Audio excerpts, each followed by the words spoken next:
ce voyage à travers le temps, nous sommes en Bretagne, au sud-ouest de Rennes, dans la grande forêt de Paimpont.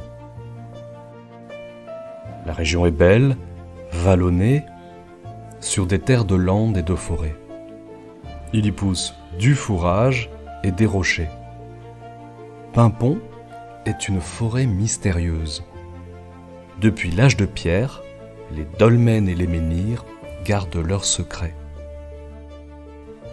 Paimpont est une forêt de légende. Dans le roman du roi Arthur, elle est la forêt de Brocéliande.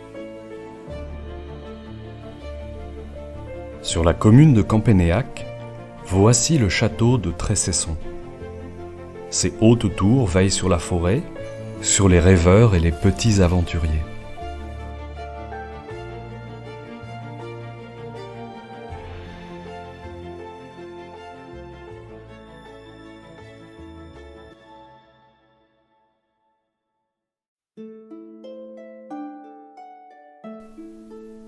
Depuis 500 ans, la forteresse n'a pas perdu de son éclat.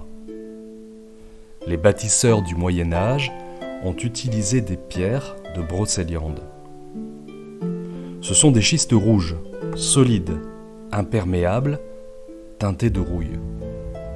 On les appelle aussi dalles pourprées.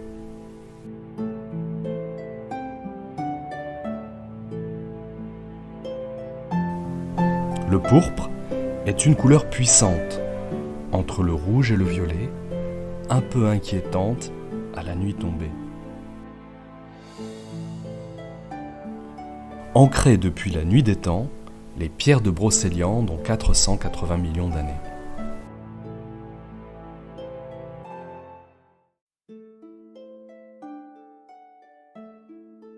C'est le début de l'ère paléozoïque.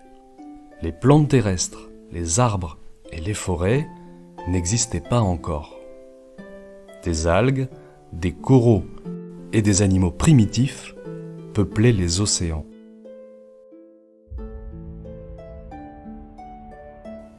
Seuls, des bactéries, mousses et champignons vivaient sur la terre ferme.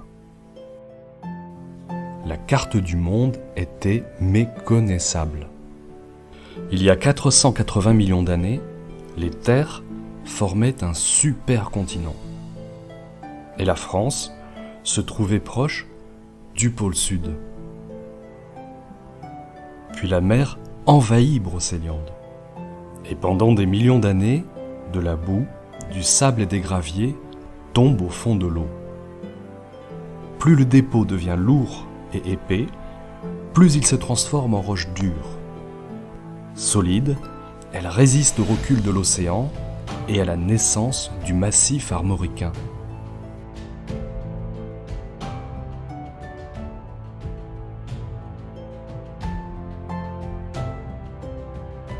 Voilà comment les roches rouges de Brocéliande se sont formées et comment les pierres du château de Trécesson défient l'éternité.